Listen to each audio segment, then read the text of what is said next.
Hello दोस्तों, कैसे हैं आप सब। लेक्चर सीरीज के 16वें लेक्चर में आपका स्वागत है। आज का हमारा टॉपिक है वल्लभाचार्य और हम इस पे बात करेंगे पुष्टि मार्ग की। बहुत ही छोटा सा टॉपिक है दोस्तों।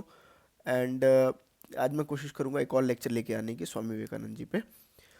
वल्लभाचार्य जी का जो टोटल टाइम फ्रेम है दोस्तों, वो आपको ध्यान में रखना, 1479 से 1531। ये बेसिकली टाइम किसका था? भक्ति मूवमेंट का या सूफी मूवमेंट का। हर तरफ अब भक्ति मार्ग प्रशस्त हो रहा था एंड उसी भक्ति भक्ति मार्ग को वल्लभाचार्य जी ले गए। ठीक है।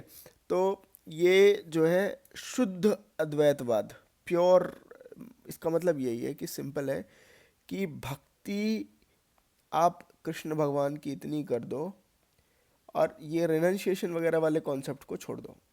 मतलब आप अपना जीवन जीजिए और भक्ति कीजिए और इस भक्ति में ही इतने आनंदित हो जाइए कि आपको कुछ और सोचने की ज़रूरत ही ना पड़े। और इसका अगर हम आइडिया देखें, मतलब बहुत ही स्ट्रांग लाइन है दोस्तों। Love of the God should be seen as an end in itself, not as means to someone else. मतलब कि भगवान की आप भक्ति कर रहे हैं, वही आपके लिए सब कुछ होना चाहिए। आपको मोक्ष की या इस तरीके से की चीज़ों की कामना नहीं होनी चाहिए। तो ये जो इसके कोर प्रिंसिपल है दोस्तों, इसमें पुष्टि, सेवा, ब्रह्मवाद, नो एसेटिसिज्म और राग भक्ति। राग भक्ति मतलब गाना वगैरह गा करके, आप कीर्तन करके इनकी भक्ति कीजिए। ठीक है।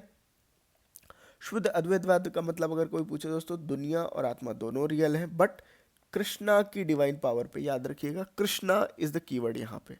दूसरा कीवर्ड कॉन्सेप्ट क्या है, ये कि law love of God should be seen as an in end in itself. मतलब उसके अलावा आपको कुछ चाहिए नहीं। ठीक है। एंड देन इसमें जो रिचुअल है वो इम्पॉर्टेंट है कि ये डेली वॉरशिप, कृष्णा की बात करते हैं कि आप डेली जाइए, उनको खाना गाना डेकोरेशन कीजिए। फिर उसके बाद आते हैं नवधा भक्ति, जिसका मतलब है कि ये 9 फॉर्म्स ऑफ डिवोशन की बात करते हैं, जिसमें स्मरण, कीर्तन, अर्चन, ये जो अर्चना, ये जो हम चीज़ें बात करते हैं, ये सारा का सारा आता है। दूसरा ब्रह्म संबंध, इसका मतलब ये है कि डिवोटी यानी जो भी भक्त है वो अपने आप को कृष्णा जी को समर्पित कर देता है और उन दोनों के बीच ब्रह्म संबंध स्थापित हो जाता है। और ये किसी भी प्रकार की फास्टिंग या इन सब चीज़ों से मना करते हैं।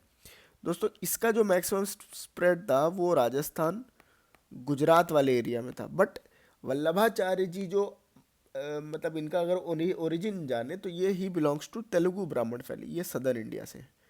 ठीक है। तो it is the idea that is spreading. तो अब अगर अपन इसको थोड़ा सा आराम से अगर समझें तो पुष्टि मार्ग 2 वर्ड से मिलकर बना है, पुष्टि प्लस मार्ग। ठीक है। मार्ग का मतलब हो गया रास्ता यानी पाथ, पुष्टि मतलब हो गया ईश्वर। अब इनके आराध्य कौन थे? कृष्ण जी। कृष्ण जी। ठीक है। तो कृष्ण जी को पाने का जो रास्ता है वो दैट इज पुष्टि मार्ग। ठीक है। अब इसका आइडिया क्या है कि आपको क्या करनी होगी? सेवा। सेवा दो तरीके से, सेवा क्रम और सेवा साहित्य। इंपॉर्टेंट ये है कि सेवा क्रम में क्या होता है, आप कृष्ण जी को ह्यूमनाइज कर लेते हैं। आप कृष्ण जी को ऐसा पालिए जैसे आप उनकी माता है, जैसे एक माँ अपने बच्चे का ध्यान रखती है। ठीक है। और इस तरीके से उन्हें रखिए कि जैसे कृष्ण जी अपने नंदालय में रहते थे, उनका डेली वस्त्र चेंज करिए, उन्हें डेली नए नए पकवान बनाकर समर्पित करिए। एंड देन सेवा साहित्य आता है कि आर्टिकल जो कि इन सब चीज़ों के लिए बेस्ड होते हैं, उनसे रिलेटेड आप चीज़ें पढ़िए, सुनिए, जानिए। और इनका आइडिया ये था कि एक जो वैष्णव है ये सेल्वेशन अचीव कर सकता है सिर्फ श्री कृष्ण की भक्ति करके, दैट्स इट। और सेवा भी इस तरीके से करना है कि जैसे हम गोकुल में रहने वाले गोपिका हों।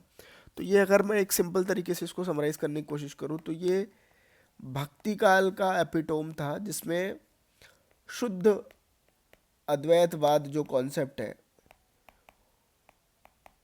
उसका मतलब अगर सिंपल समझे तो वेदांत का भक्ति योग से जो समागम है दैट इज पुष्टि मार्ग। दोस्तों बस इसमें इतना ही इम्पोर्टेंट है। मैंने एक चीज़ और इसको कंपेयर करने की कोशिश की है अदर फिलोसफीज से, कि जैसे फिलोसफी अलग, अदर फिलोसफीज क्या कहते हैं, लिबरेशन के लिए सिर्फ कृष्णा की ग्रेस पे बात करते हैं, बट यहाँ पे कर्म, भक्त और योग तीन के तीनों की बात करते हैं। रिनंसिएशन ये कहते हैं कोई कुछ जरूरत नहीं, आप हाउस होल्ड है, आप आराम से कृष्ण की भक्ति कीजिए, उनको सेवा कीजिए, बट ये जो आइडियल्स हैं एसेटिसिज्म की बात करते हैं, क्योंकि ज्ञान की खोज या भक्ति की खोज के लिए आपको सांसारिक मोह माया से मुक्त होना पड़ेगा। फास्टिंग इनके लिए ज़रूरी नहीं है, ये अलग अलग तरीके से इसको मानते हैं। देन कृष्णा वर्शिप, ये सेवा बेस्ड होती है, जबकि ये रिचुअलिस्टिक है। इंपॉर्टेंट ये है कि सेवा आप किस तरीके से कर रहे हैं, जैसे आप नंदालय में या आप क्या है गोपिकाओं के साथ रह रहे हैं, तो इस तरीके के आइडियल्स हैं। ये कंपैरेटिव स्टेटमेंट है, मे बी आजकल काफ़ी असेसमेंट बेस्ड क्वेश्चन आ रहे हैं, तो आपके लिए मैंने ये बोनस रखा है। आई होप आपको ये लेक्चर पसंद आएगा दोस्तों, मिलते हैं अगले लेक्चर में।